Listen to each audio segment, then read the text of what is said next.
এবার আমি আলোচনা শুরু করে দিলাম বাজান রে, গভীর মনোযোগ দিয়ে শুনবেন, কোন দিকে খেয়াল করবেন না। নবীজি এরা যদি আলোর পথ পেতে চায়, আমি আল্লাহ রব্বুল আমিন বলে দিলাম, এরা আমার কোরআনের কাছে আত্মসমর্পণ করলে, সিলিন্ডার হয়ে গেলে, আমি আল্লাহ রব্বুল আমিন আমার কালামের মাধ্যমে তাদেরকে আলোর পথ দেখা দেব।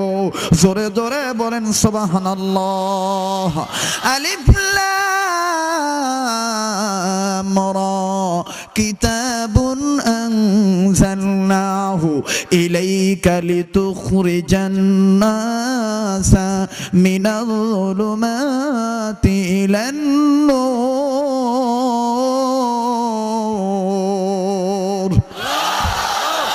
ও নবী, যারা মানুষ রূপে জন্ম নিয়েছে, সম্মানিত অতিথি বলছেন হুদাল লিন্নাস, সব মানুষের জন্যই কোরআনের রাস্তা। কথা বলেন ঠিক কিনা? তাহলে নাস শব্দের অর্থ কি? নাস শব্দের অর্থ নতুন করে নয়, আমি জানার ঘটনা আমি সবার কাছে বলতেছি। এই নাস মানে হচ্ছে কোরআনটা সবার জন্য, বেদ কিন্তু সবার জন্য নয়, গীতা সবার জন্য নয়, রামায়ণ সবার জন্য নয়, ত্রিপিটক সবার জন্য নয়, বিজ্ঞানিকা সবার জন্য নয়, জেন্দাবেস্তা সবার জন্য নয়, একমাত্র কোরআনুল কারীম সবার জন্য। যেরকম সুবহানাল্লাহ। কেমন সবার জন্য?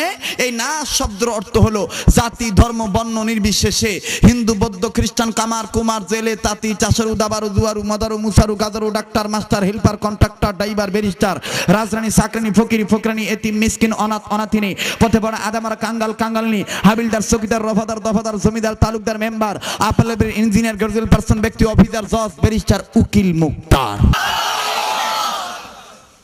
ওই জাইনুদ্দিন আলাদাদ রহমতুল্লাহ আলাইহি কি সুন্দর করে একটা কথা বলে গেলেন, মনে আছে না আপনাদের? এ বাণী সকলের নয় শুধু মুমিনের। মারহাবা কোন? এ বাণী সকলের নয় শুধু মুমিনের, যারাই চলবে মেনে ফল পাবে কোরআনের। মারহাবা কোন?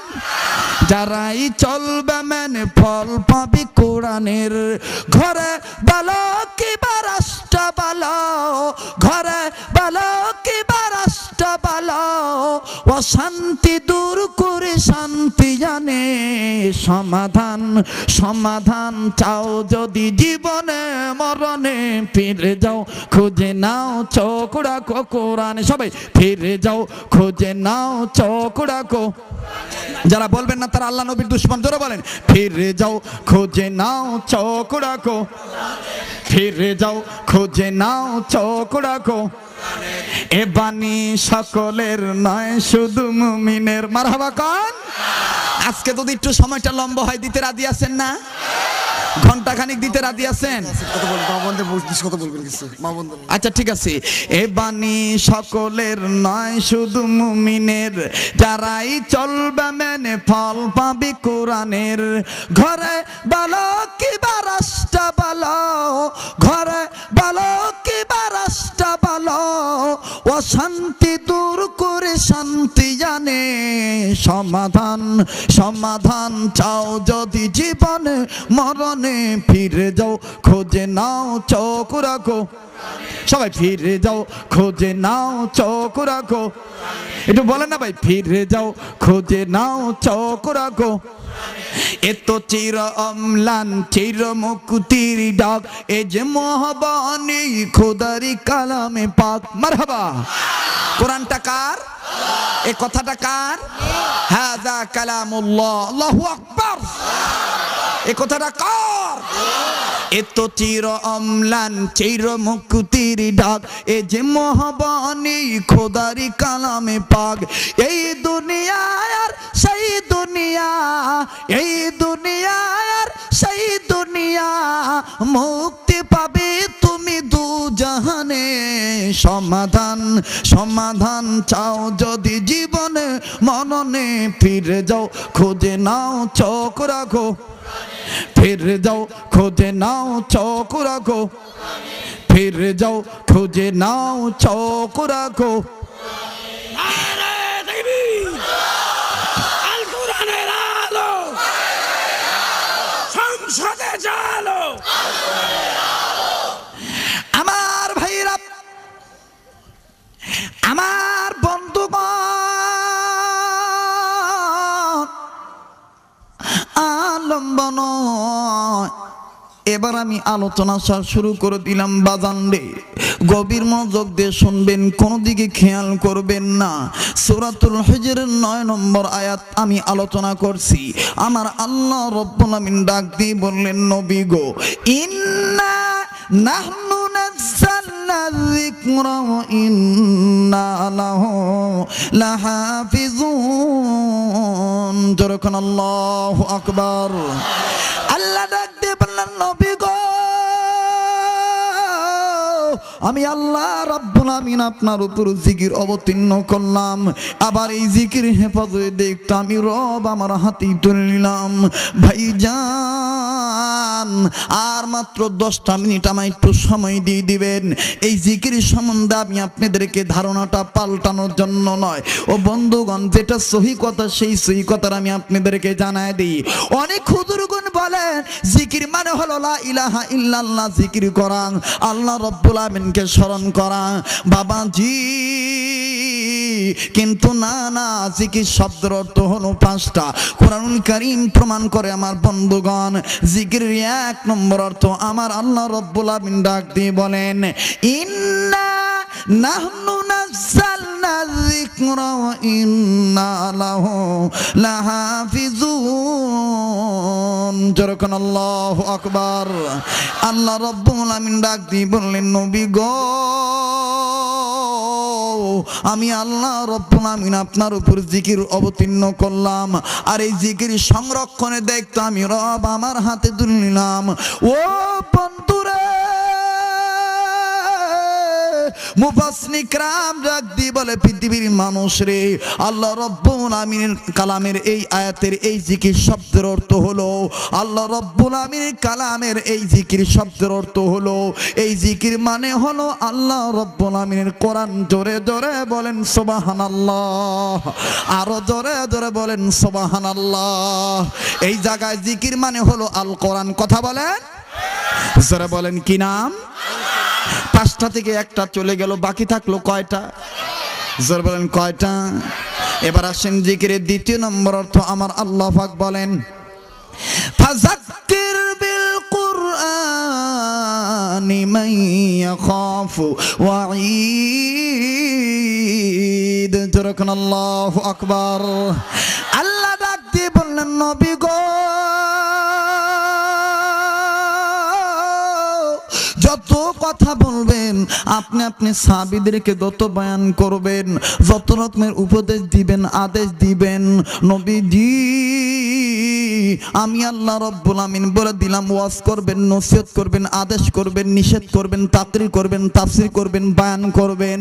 নবী গো, আমি আল্লাহ রাব্বুল আমিন বলে দিলাম, আপনার টোটালি আলোচনা হতে হবে কোরআনী উপদেশ।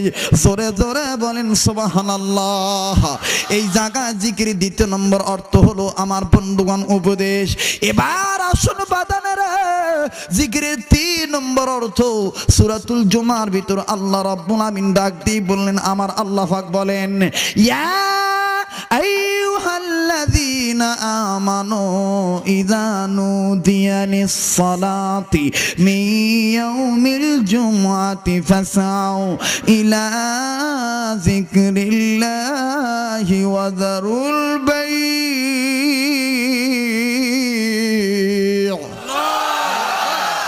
আমার আল্লাহ রাব্বুল আমিন ডাক দিয়ে বললেন, নবী গো, ঈমান নামক দৌলত যারা অর্জন করলো, আমি আল্লাহ তাদের ডাক দিয়ে বললাম, এ ঈমানদার নারীরা, ঈমান নামক দৌলত অর্জন করছো, তোমরা ভালো করে শোনো। আমি আল্লাহ রাব্বুল আমিন বললাম, তোমরা যত কর্মব্যস্ত থাকো না কেন, আমি রবের আহ্বান যখন তোমাদের কানে চলে যাবে, সব কর্মব্যস্ত ছেড়ে দিয়াও আমার জিকির, আমার সালাত, নামাজের দিকে ধাবিত হয়ে যাইবা। এটা আমি আল্লাহ রাব্বুল আমিন ঈমানদার বান্দা বান্দীদেরকে নির্দেশ দিয়ে দিলাম। জোরে জোরে বলেন সুবহানাল্লাহ। এই জায়গায় মুফাসসিরিন کرام জিকিরের 3 নম্বর অর্থ বললেন নামাজ। ভালো করে ঠোঁটস্থ, মুখস্থ, পাঠস্থ, মনস্থ করে নেন। জিকিরের 1 নম্বর অর্থ হলো কোরআন, 2 নম্বর অর্থ হলো উপদেশ, 3 নম্বর অর্থ হলো নামাজ। এবার বন্ধুগণ, 5টা থেকে 3টা মাইনাস হয়ে গেল, বাকি থাকলো কয়টা? আর একবার জোরে বলেন, কয়টা? এবার জিকিরের 4 নম্বর অর্থ আমার আল্লাহ রাব্বুল আমিন ডাক দিয়ে বললেন নবী গো যেটা আমি ভূমিকা রূপে আমি তেলাওয়াত করছি আমার আল্লাহ পাক বলেন ওয়া মাইয়াশু আন যিকরির রহমানি নুকাইয়িদ লাহু শাইতানান ফাহুয়া লাহু করিন। আল্লাহ ডাক দিয়ে বললেন নবী গো আমি আল্লাহ রাব্বুল আমিন জিকির নামক যেই বিধান আপনার উপর নাজিল করলাম নবী গো এই বিধান থেকে কোনো মানুষ যদি মুখটা ফিরে নেয় ভাইরে যুবক ভাইরা কলেজ পড়ো ছাত্র ভাইরা ও আমার ছাত্রী বোনেরা রে কেন মাওলার কালাম শুনবেন না ভাই গো কবরে গেলে মাওলার কালামই হয়ে যাবে তোমার সাহায্যকারী নচেত অন্য কোনো জিনিস তোমার জন্য সাহায্য করবে না। একটু কান পেতে কোরআন শোনো রে ভাই বোনেরা ও আমার মা বাবারা আল্লাহ রাব্বুল আমিন কপাল খুলে দিবে ইনশাআল্লাহ। আমার বন্ধুগণ আল্লাহ রাব্বুল আমিন ডাক দিয়ে বললেন নবী গো আপনার উপর আমি আল্লাহ যেই আল্লাহ জিকির নামক বিধান নামক যেই জিকির নাজিল করলাম অথবা জিকির নামক যেই বিধান নাজিল করলাম নবী গো আমি আল্লাহ রাব্বুল আমিন বলে দিলাম আমার এই আইন থেকে কোনো মানুষ যদি মুখটা ফিরিয়ে নেয় ভালো করে বোঝেন আমার এই বিধান থেকে কোনো মানুষ যদি বিমুখতা প্রকাশ করে তার মানে পৃষ্ঠদেশ দেখায় বৃদ্ধাঙ্গুলি দেখায় বিরোধিতা করে ও নবী গো আমার বিধান দিয়ে কোনো মানুষ যদি পিস্তা হয়ে যায় পৃষ্ঠদেশ দেখায় বিরোধিতা করে বিমুখতা প্রকাশ করে বিক্রয় করে ও নবী গো আমি আল্লাহ রাব্বুল আমিন বলে দিলাম যারা আমার বিধান না মেনে মানুষের তৈরি করা আইন মানবে নবী গো আমি আল্লাহ রাব্বুল আমিন ওই মানুষটাকে পরিচালনা করার জন্য নুকাইয়িদ লাহু শাইতানা আমি আল্লাহ তাকে পরিচালনা করার জন্য শয়তান নিযুক্ত করে দেই। জোরে জোরে বলেন নাউজুবিল্লাহ। তার মানে বাজারে বক্তব্য হলো যারা আল্লাহর বিধান মানবে না যারা আল্লাহর আইন মানবে না তাদের জন্য আল্লাহ রাব্বুল আমিন শয়তান নিযুক্ত করে দেয়। এই জায়গা জিকির 4 নম্বর অর্থ হলো বিধান। আবার পূর্বে চলে যাই জিকিরের 1 নম্বর অর্থ হলো আল কোরআন, 2 নম্বর অর্থ হলো উপদেশ, 3 নম্বর অর্থ হলো মনে আছে আপনাদের 4th নম্বর অর্থ হলো আল্লাহর বিধান। ও বন্ধুগণ এবার বাকি থাকলো কয়টা যেরকম কয়টা সূরাতুল বাকারার 152 নম্বর আয়াত খোলেন এবার জিকিরের 5 নম্বর অর্থ পাবেন আল্লাহ পাক বলেন ফাযকুরুনি আযকুরকুম ওয়াশকুরুলি ওয়ালা তাকফুরুন। আল্লাহু আকবার। আল্লাহ রে ডাক রে বান্দা আল্লাহ রে ডাক রে বান্দা আল্লাহ বলে ডাক ধরে আল্লাহ রে ডাক রে বান্দা আল্লাহ রে ডাক রে বান্দা আল্লাহ বলে ডাক ও তারে ডাকতে পারলে তোর জীবনের গুনাহ হবে মাফ ও তারে ডাকতে পারলে তোর জীবনের গুনাহ হবে মাফ আল্লাহ রে ডাক রে বান্দা আল্লাহ রে ডাক রে বান্দা এর নাম ফাজকুরুনি আযকুরকুম এর নাম জিকির। আল্লাহ রে ডাক রে বান্দা সবাই আল্লাহ রে ডাক রে বান্দা আল্লাহ রে ডাক রে বান্দা আল্লাহ বলে ডাক জোরে কোন মারহাবা। ওরে যখন তুমি ছোট্ট ছিলে দাঁত ছিল না মুখে তরল খাবার আল্লাহ তাআলা দিলেন তোমার মা জননীর বুকে ভাইয়া মা জননীর বুকে আল্লাহু আকবার বলে। ওরে যখন তুমি ছোট্ট ছিলে দাঁত ছিল না মুখে তরল খাবার আল্লাহ তাআলা দিলেন তোমার মা জননীর বুকে ভাইয়া মা জননীর বুকে। ওরে সেই আল্লাহ রে ভুইল না রে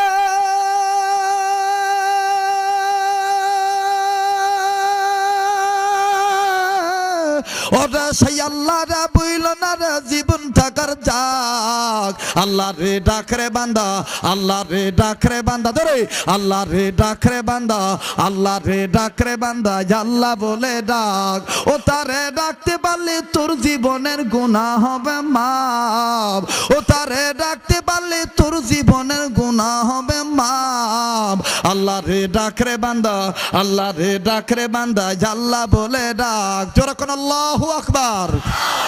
ওরে যখন তোমার কেউ ছিল না তখন ছিলেন তিনি এখন তোমার সব হয়েছেন পর হয়েছেন উনি রে বান্দা পর হয়েছেন উনি ওরে যখন তোমার কেউ ছিল না তখন ছিলেন তিনি, এখন তোমার সব হয়েছেন পর হয়েছেন উনির বান্দা পর হয়েছেন উনি।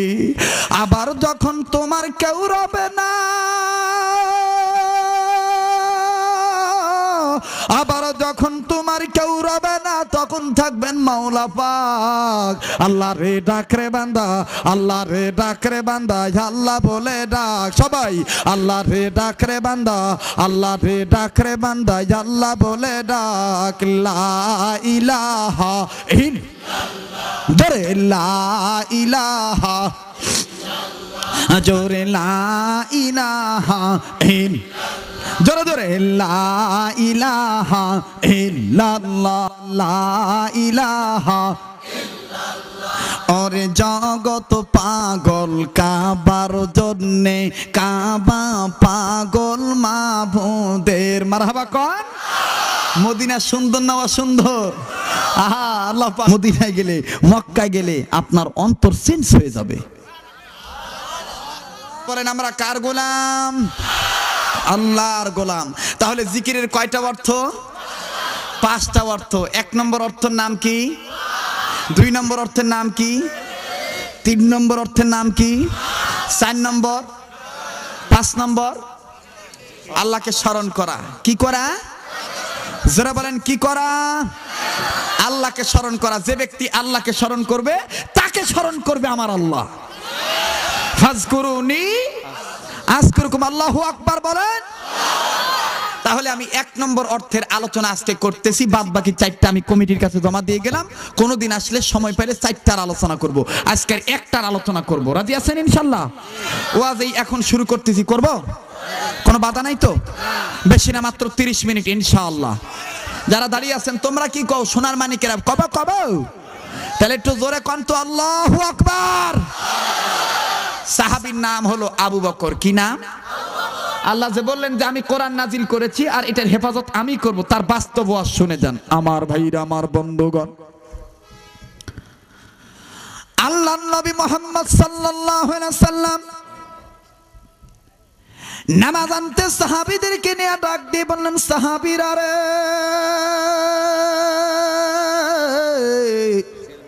আপাতত তোমরা বিদায় নিয়ে চলে যাও, যার যার বাড়িতে তোমরা বিদায় নিয়ে চলে যাও। ও বন্ধুরে, হযরত ওমর চলে গেলেন লাঞ্চের জন্য বাড়িতে। আবু বকর, ওমর, ওসমান, আলী সবাই যাবে। আমার ভাইরা, বিশ্ব নবী মুহাম্মদ সাল্লাল্লাহু আলাইহি সাল্লামের 4 জন সাহাবী আমার বন্ধুগণ, যেই 4 জন সাহাবী ইসলামের খলিফা। ও বন্ধুরে, খুব খেয়াল করে শুনবেন, একটা ফোঁটা চোখের পানি দেখেন পরে কিনা। মাওলাকে স্মরণ রাখলে মাওলা আপনাকে স্মরণ করবে। ও বন্ধু, জিকির কোন পথে, ভালো করে ওয়াজটা শুনে যান। হিন্দু বাজার থাকলে দাওয়াত দিলাম, বাপ থাকেন বাবা, বৌদ্ধ খ্রিস্টান থাকলে আপনারাও থাকেন, আমি আপনাদেরকে আলোচনা শুনে দেব। ও বন্ধুরে, গভীর মনোযোগ দিয়ে শুনবেন। আল্লাহর নবী, নবী মুহাম্মদ সাল্লাল্লাহু আলাইহি সাল্লাম ডাক দিয়ে বললেন, সাহাবীরা রে, তোমরা বিদায় নিয়ে চলে যাও, আপাতত বিদায় নিয়ে যাও। ও বন্ধুগণ, সাহাবীরা যার যার মতন বিদায় নিয়ে যাচ্ছে। 4 জন সাহাবী একই সাথে রওনা হয়ে গেল। আমার বাবা দিরা, ওমরের বাড়ি আগে পড়ে। ওমর সাহাবী বিদায় নিয়ে চলে গেল। ডাক দিয়ে বললেন, সাহাবী ভাইরা রে, আল্লাহ যদি বাঁচা রাখে ইনশাআল্লাহ আগামী কালকে দেখা হবে। 3 জন সাহাবী বিদায় দিয়ে দিল। ওয়া বন্ধুরা, পর্দার অন্তরে মা বোনেরা, নতুন আকারে তত্ত্বটা আমি জানা দিই, গভীর মনোযোগ দিয়ে শুনবেন আমার ভাইরা। হযরত ওমর বিদায় নিয়ে চলে গেল। এর 2 নম্বরে আলী সাহাবী রাদিয়াল্লাহু তাআলা আনহু, ওনার বাড়ি পড়ার পর উনি আবাই বিদায় নিল। এরপরে ওসমানও একই মতে বিদায় নিল। ওয়া বন্ধুরা, এবার বাকি থাকলো মাত্র আবু বকর। আল্লাহর বান্দা আবু বকর সাহাবী ডাক দিয়ে বললেন, আয় আল্লাহ, এতক্ষণ আমার সাথে তিনজন ছিল, এখন আমার সাথে কেউ নাই। একে একে তিনজন বিদায় নিয়ে গেল। ও মাওলা গো, তুমি কোরআনের ভিতরে বলে দিয়েছো, যারা আমার তুমি আল্লাহকে স্মরণ করবে, তুমি আল্লাহ পাক তাদেরকে স্মরণ করবা। ইয়া আল্লাহ, এখন আমার সাথে কেউ নেই আল্লাহ, আমি বাড়িতে যাই, আর আমি একাই যাচ্ছি, ঠিক আছে, কিন্তু আমি যাচ্ছি ঠিকই আছে আল্লাহ, আমি মুখটা বন্ধ রাখবো না। আমি বলতেছি আমার সাথে কেউ নাই, কিন্তু আমি বলে দিলাম আমার সাথে তুমি আছো, তোমার নাম হলো আল্লাহ। এই কথা বলার পরে সাহাবী আবু বকর, আমার বন্ধুগণ, রওনা হয়ে গেল। আবু বকর সাহাবী বাড়িতে যায়, আর জবান দিয়ে চমৎকার ভাবে পড়ে লা ইলাহা ইল্লাল্লাহ, জোরে লা ইলাহা ইল্লাল্লাহ, লা জোরে লা ইলাহা। ভাইরা আমার, বন্ধুগণ, মুসলমান বাবাদিরা আমার, মহিলা মা বোনেরা, গভীর মনোযোগ দিয়ে শুনবেন। এবার আবু বকর সাহাবী লা ইলাহা ইল্লাল্লাহ জিকির করতে করতে যখন বাড়িতে চলে যায়, ও বন্ধুগণ, ভিন্ন দিকে কয়েকজন ইহুদি মাটির মূর্তির পূজা দিচ্ছিলেন অথবা বাপদাদার ধর্ম কর্ম করতেছিলেন। হঠাৎ করে ভাইরা আমার, আবু বকর রাদিয়াল্লাহু তাআলা আনহু ওই পথ দিয়া বাদানারে কালেমা তৈবার জিকির যখন দৌড়ে দৌড়ে বলতে যায়, ও বন্ধুগণ, ইবলিস শয়তান আবু জাহেলের দালাল, এই আবু জাহেলের দলের লোক চলে আসলো। আবু জাহেলের দলের লোক এসে ইবলিস শয়তান আমার বন্ধুগণ এই কাফের ইহুদিদেরকে ডাক দিয়ে বলল, তোমরা কি সুই বলো না? আবু বকর এইভাবে জিকির করতে করতে যায়, লা ইলাহা ইল্লাল্লাহ বলে, আবার মুহাম্মাদুর রাসূলুল্লাহ বলে। তোমরা দেখে তাকে বাধাও দাও না, তোমরা দেখে কোনো প্রতিবাদও করো না। ওই লোকগুলো ডাক দিয়ে বললেন, নেতাজি, কেমন বাধা দেব, কি করব? বলল, তোমাদের গির্জার কাছে দিয়া বা মন্দিরের কাছে দিয়া অথবা উপাসনালয়ের কাছে দিয়ে যে আবু বকর একত্ববাদের ঘোষণা দিল, তাওহীদের কালেমা পড়তে পড়তে যে বাড়িতে যায়, তোমরা কি তাকে কিছু বলবা না? আমার বন্ধুগণ, ইহুদিরা ডাক দিয়ে বলল, নেতাজি, এই আবু বকর তার আল্লাহকে ডাকে, এতে আমাদের বকা বাধ্য দেওয়ার দরকার কি? ওই লোকটি ডাক দিয়ে বললেন, এতে বকা বাধ্য দেওয়ার দরকার হলো যার নাম শুনতে পারি না, যেই মোহাম্মদ বাপ দাদার মুখে ধর্মের মুখে চুনকালি মাখাইল, এই ব্যক্তির কালেমা পড়তে পড়তে কি করে দেখানো, বাতানো, শিখানো, জানানো, কালেমা পড়তে পড়তে যায়। এটাই তুই এক নম্বরের মৌলবাদ, গালি দাও জলদি করে। ও বন্ধুরে, ইহুদিরা ডাক দিয়ে বলল, কি করে গালি দেই? নেতা গর্জন দিয়ে বলল, গালি দেওয়ার বুদ্ধি আমার কাছে আছে। ও বন্ধুগণ, আপনারা বলবেন, আবু বকরে কি কোনো অন্যায় আছে নাকি? জোরে বলেন, অন্যায় আছে নাকি?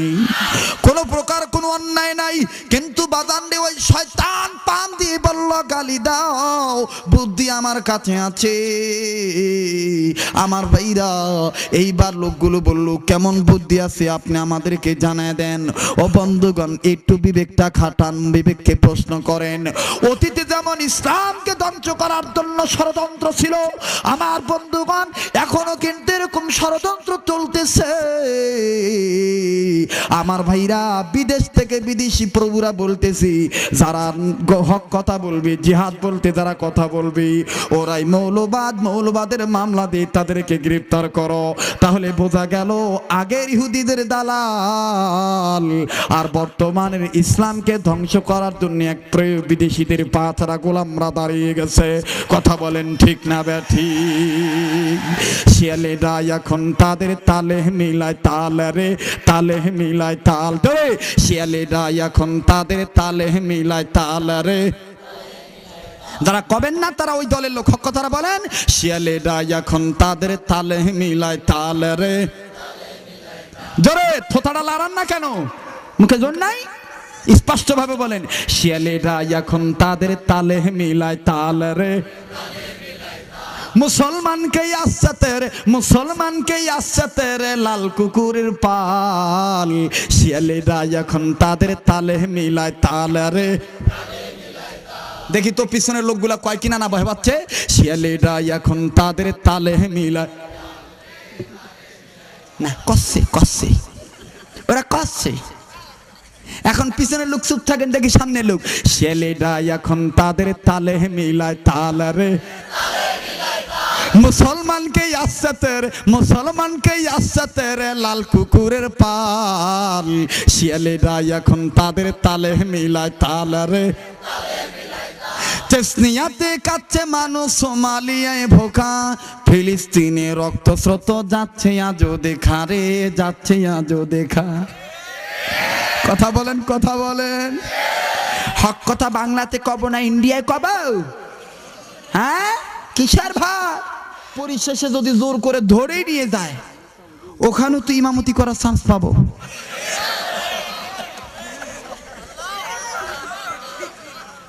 3 মাস ছিলাম, 3 মাস ইমামতি করে আসছি, বরঞ্চ ওইখানে আরো শান্তি আর শান্তি। ডাকাত চোর সবাই ঠ্যাং দিবে আর কয় হুজুর কি খাবেন, কলা খাবেন না, আম খাবেন না, জাম খাবেন না, কাবুল খাবেন।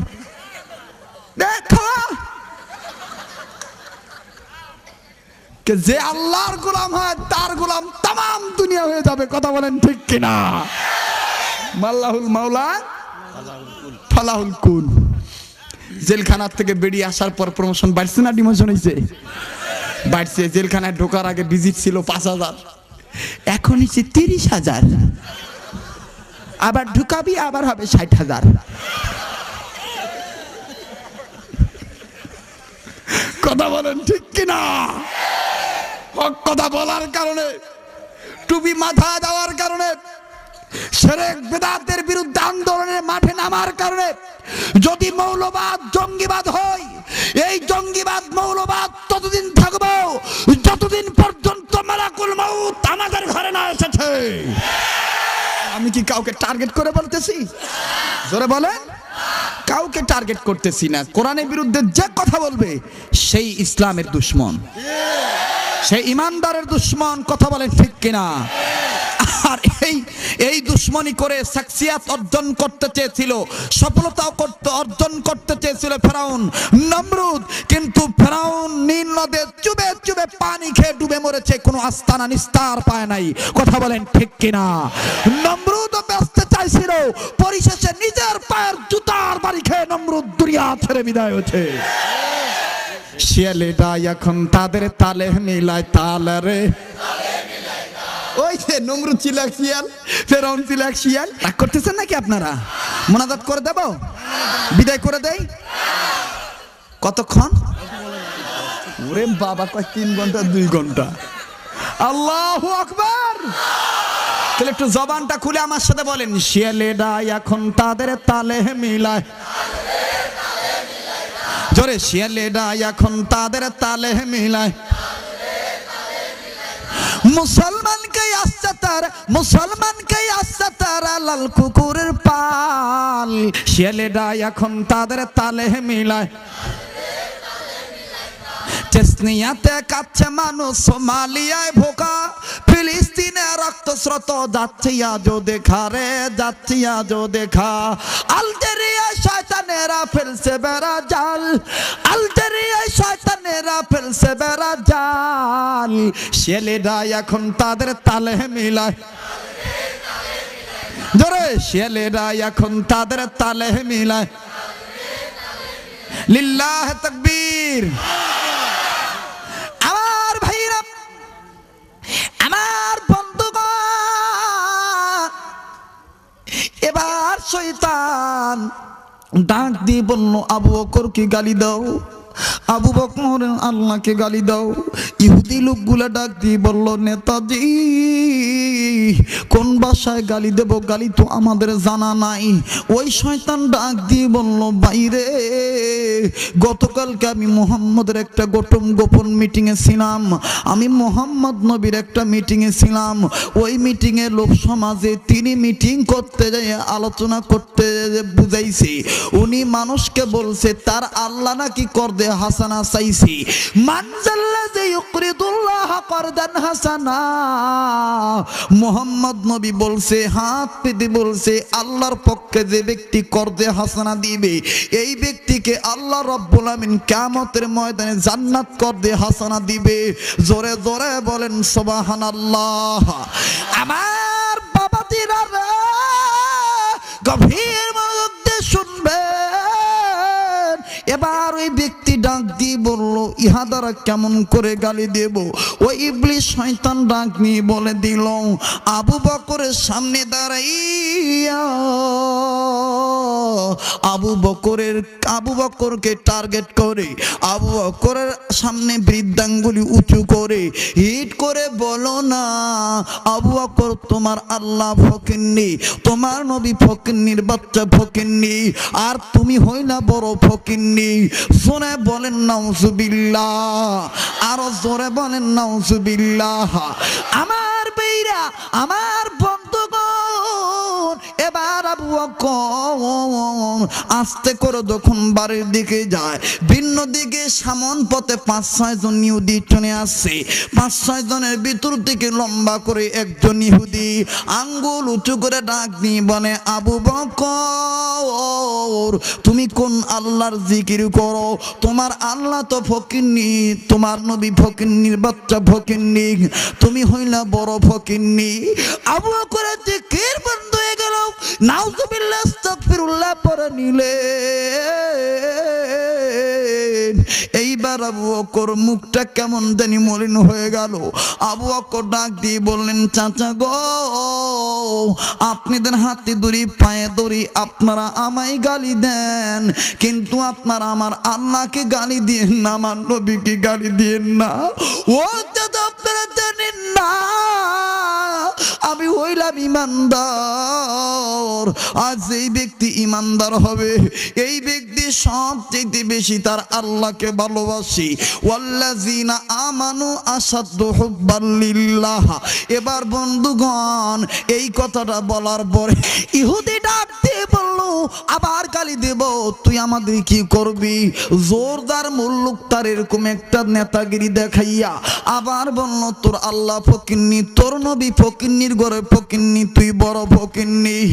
আবু বকর এইবার ডাক দিয়ে বললেন, চাচা গো,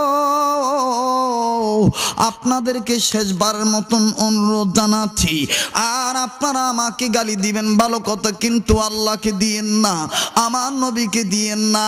আর একবার যদি গালি দেন আমি আমার ডান হাত উঁচু করব, যেই ব্যক্তি আমার সামনে আমার নবীকে আমার আল্লাহকে গালি দিবেন আমি এক থাপ্পড় দিয়া তার সাফার দাঁত ফেলে দেব।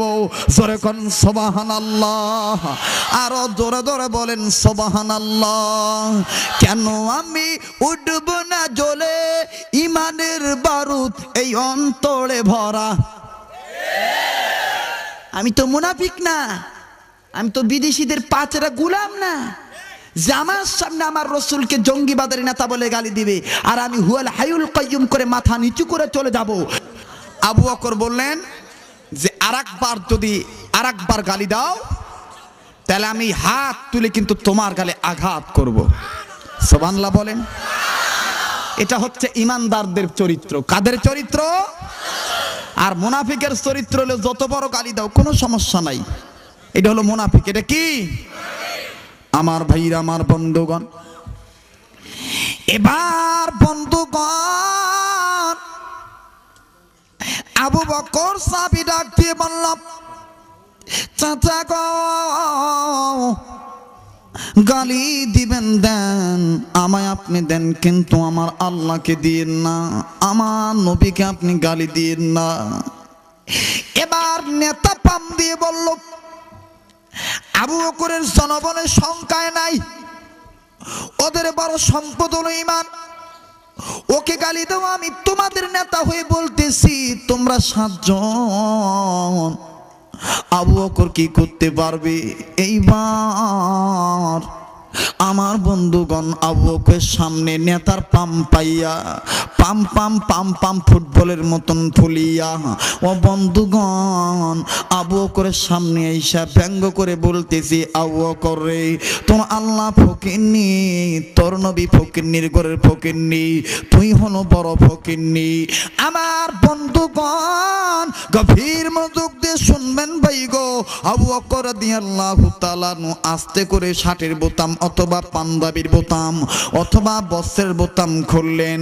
বোতাম খুলিয়া হাত সোজা করে আকাশের দিকে তাকা বললেন, মাওলা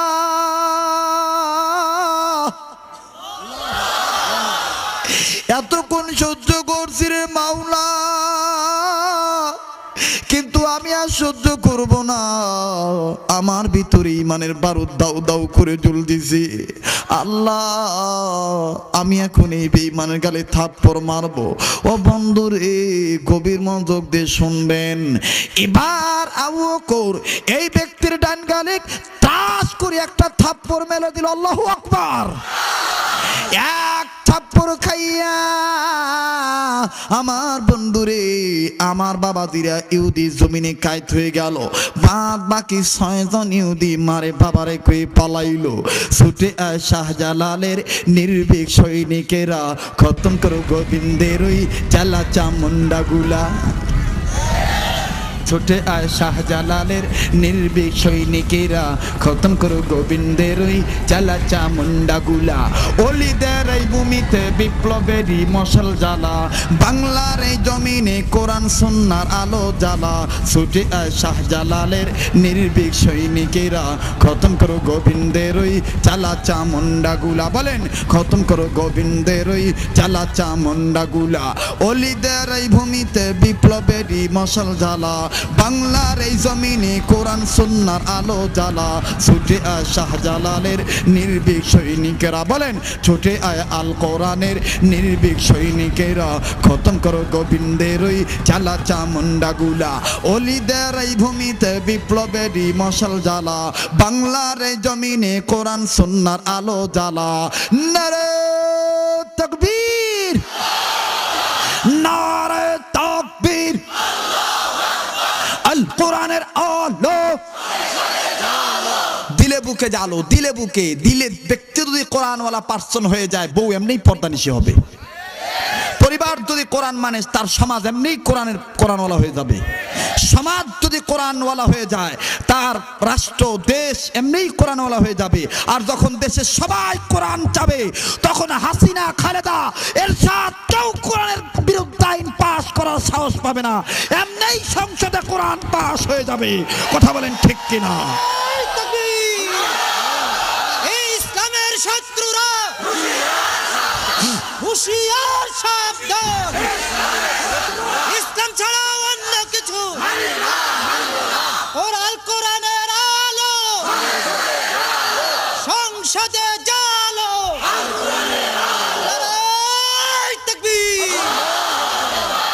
ভয় পাচ্ছেন?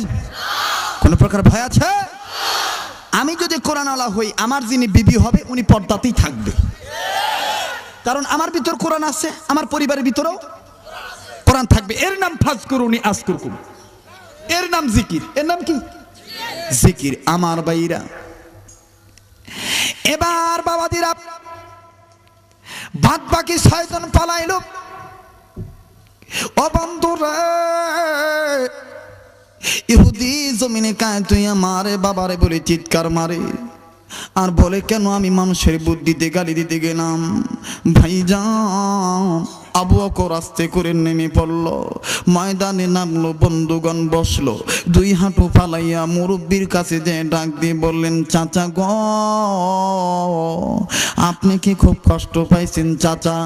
এটা আমি আপনার গালে থাপ্পড় মারি নাই, আপনার গালে যে শয়তান আসর করছিল, এই শয়তান আমি ইমানদার হয়ে আমি থাপ্পড় মেরে শয়তান তাড়াইলাম। ও চাচা, আপনি কেন আমার গালে, আপনি কেন বকা দিতে গেলেন? দিলেন, ও চাচা গো, আমি আগেই বলেছিলাম আপনি গালি দিন না। আমার ভাইরা, আমার বন্ধুগণ, গভীর মনোযোগ দিয়ে শুনবেন। এইবার এই কথা বলার পরে দেখেন কেমন হয়ে গেল। ওই ইহুদি ডাক দিয়ে বলল, আবু বকর, কানে ধরে ক্ষমা চাই, আমি তওবা করে ফেললাম, আমি আর গালি দিব না, আমি আর কোনোদিন ইসলাম সম্বন্ধে কটু মন্তব্য করব না, তুমি আমায় মাফ করে দাও, আমার শিক্ষা হয়ে গেল। এবার বন্ধুগণ, আবু বকর ক্ষমা করে দিয়ে বাড়িতে চলে যাচ্ছি। ভিন্ন দিকে ওই 6 জন আবার চলে আইলো। 6 জনে সে হাত ধরে টেনে তুললো। টেনে তোলার পর ডাক দিয়ে কয়, কিরে বেটা ভাই, একটা থাপ্পড় খেয়ে জমিনে খায় তুই পড়ে গেলি, তুই দেখি কিছুই বললি না, তোর কি কোনো সাহস নাই, তুই তো কিছুই বললি না। ওই লোকটা ডাক দিয়ে বললেন, ভাই গো, আমি নয় কিছু বললাম না, কিন্তু তোমরা কেন পালাইলা? আমি নয় কিছু বললাম না, কিন্তু তোমরা কেন পালাইলা? ওই 6 জন ডাক দিয়ে বলা, ভাই গো, আমি কেন পালাবো না, আমরা কেন পালাবো না? যেই থাপ্পড় ওজন রে, এই ওজনওয়ালা থাপ্পড় যদি আমাদের গালে পড়তো, তাহলে এক সাফার দাঁত আর এক সাফায় যা লাগতো। এই জন্যে পালাইলাম। ও বন্ধু, একজন ইমানদার যখন আল্লাহ ভক্ত হইয়া যায়, তার পক্ষে আল্লাহ পাক স্পেশাল 5 জন ফেরেশতা নিযুক্ত করে দেয়। সুবহানাল্লাহ বলে। আমার ভাইরা, এবার দেখেন কি হয়ে গেল। ইবলিস শয়তানের টনক নড়ে গেল। ইবলিস শয়তান আবার আইলো, এসে ডাক দিয়ে বলল, ভাইরা, শুধু মাইরি খাইবা, বদলা গ্রহণ করবো না তা হবে না। ওই লোকটা ডাক দিয়ে কয়, চাচা, আপনার বুদ্ধি শুনে সাফার দাঁত লড়ে গেছে, আবার কেন এই জায়গায় আসছেন ভালো করে বলেন। এই নেতা ডাক দিয়ে কয়, মারছে মারুক, মারতে দাও, এটা আমাদের জন্য প্লাস পয়েন্ট হয়ে গেল। ইসলামকে কেমন করে ধ্বংস করতে হয় বুদ্ধি আমার কাছে আছে। ও বন্ধুগণ, শয়তানের কাছে খালি বস্তাবরি শয়তানি বুদ্ধি আছে, আর ইমানদারের কাছে খালি আমার বাইরা হক কথাগুলো বস্তা ভরা আছে। কথা বলেন ঠিক না ঠিক? বাবাজিরা, আমার বন্ধুগণ, এই ওদের শয়তান ডাক দিয়ে বলল, আমি তোমাদের নেতা, এবার তোমায় একটা বুদ্ধি দিয়ে দেই। তোমাদের গালে থাপ্পড় মারছে ভালো কথা, তুমি যে মুহাম্মদের কাছে গালে হাত দিয়ে কানবার বলবা, মুহাম্মদ নবী গো, এই দেখো আমি কিছু করি নাই, তোমার বন্ধু আবু বকর বিনা দোষে আমার গালে থাপ্পড় মারছি। দেখবা মুহাম্মদ নবী নরম দিলের মানুষ, নবী তখন দুঃখ পাবে, নবী বিচার ডাক দিবি, আবু বকরের গালে থাপ্পড় দিয়ে দিবি। ইসলামের বিচার হলো বান্দার হক বান্দার কাছে মাপ চাইতে হয়। যাও তুমি বলে দাও, আর তোমরা 6 জন সাক্ষী দিবা। এবার বন্ধুগণ, ওই লোকটা ডাক দিয়ে বলল, নেতাজি, একবার একটা গালি দিয়ে যেই থাপ্পড় খাইছি, আবার মিথ্যা কথা বলতে গেলে নাকি জীবন হারাই। ওই নেতা ডাক দিয়ে বলল, না রে, না না, এটা হলো ইসলামকে ধ্বংস করার একটা সঠিক ষড়যন্ত্র, যাও ভয় পাইও না। এবার বন্ধুগণ, 6 জন মিলি আর ওই 2 মিলি এবার নবীর দরবারে এসেছে। নবী মুহাম্মদ সাল্লাল্লাহু আলাইহি সাল্লাম বাড়ির বাইরে বসে আছে। আল্লাহ রাব্বুল আমিনের দিকে, আকাশের দিকে চাইয়া আমার নবী তাসবিহ পাঠ করতেছি। হঠাৎ করে ওদের ডান গালে হাত দিয়া কাঁদতে কাঁদতে যে বলে, আব্দুল্লাহর ছেলে মুহাম্মদ, তুমি কি বাড়িতে আছো? নবী ডাক দিয়ে বললেন, চাচা, অবশ্যই আছি। কে আপনি? আপনি অসুস্থ, কেমন করে কথা বলেন, কি হলো আপনার? জলদি বলেন চাচা। ইহুদি ডাক দিয়ে বললেন, ও মুহাম্মদ, আমি তোমাকে বলে দিই, শুনে নাও। এই দেখো আমার গালে থাপ্পড় মেরেছে। আমার নবী ডাক দিয়ে বললেন, চাচা কে মেরেছে? আমার বন্ধুগণ, আল্লাহ নবী মুহাম্মদ জিজ্ঞাসা করার পরে ইহুদি ডাক দিয়ে বললেন, মুহাম্মদ রে, তোমার বন্ধু আবু বকরই দেখো আমার গালে এমনি থাপ্পড় মারছে। নবী বললেন, এইরকম থাপ্পড় মারছে, নাম কি বললেন? আবার বলেন। কয় আবু বকর মারছি। আমার নবী কয়, চাচা আমার বিশ্বাস হয় না, এই দেখো আমার গালে থাপ্পড় মেরেছে। আমার নবী ডাক দিয়ে বললেন, চাচা কে মেরেছে? আমার বন্ধুগণ। সুপ্রিয় দর্শক শ্রোতা, এতক্ষণ আপনারা শুনছিলেন হাফেজ হযরত মাওলানা আব্দুল খালেক শরীয়তপুরী সাহেবের বিশ্ব নবীর ন্যায় বিচার সম্পর্কে বক্তব্যের প্রথম খণ্ড। প্রথম খণ্ড শেষ হল। দ্বিতীয় খণ্ড সংগ্রহ করুন। ভিডিও পরিচালনা, সম্পাদনা ও প্রযোজনা আলী আহমদ আখন্দ। ধারা বর্ণনায় আজহারুল ইসলাম রানী। পরিবেশনায় তাহজিব সেন্টার, রাজশাহী। মোবাইল 01712064033। সুপ্রিয় দর্শক শ্রোতা, এতক্ষণ আপনারা শুনছিলেন হাফেজ হযরত মাওলানা আব্দুল খালেক শরীয়তপুরী সাহেবের বিশ্ব নবীর ন্যায় বিচার সম্পর্কে বক্তব্যের প্রথম খণ্ড। প্রথম খণ্ড শেষ হল। দ্বিতীয় খণ্ড সংগ্রহ করুন। ভিডিও পরিচালনা, সম্পাদনা ও প্রযোজনা আলী আহমদ আখন্দ। ধারা বর্ণনায় আজহারুল ইসলাম রানী। পরিবেশনায় তাহজিব সেন্টার, রাজশাহী। মোবাইল 01712064033। সুপ্রিয় দর্শক শ্রোতা, এতক্ষণ আপনারা শুনছিলেন হাফেজ হযরত মাওলানা আব্দুল খালেক শরীয়তপুরী সাহেবের বিশ্ব নবীর ন্যায় বিচার সম্পর্কে বক্তব্যের প্রথম খণ্ড। প্রথম খণ্ড শেষ হল। দ্বিতীয় খণ্ড সংগ্রহ করুন। ভিডিও পরিচালনা, সম্পাদনা ও প্রযোজনা আলী আহমদ আখন্দ। ধারা বর্ণনায় আজহারুল ইসলাম রানী। পরিবেশনায় তাহজিব সেন্টার, রাজশাহী। মোবাইল 01712064033।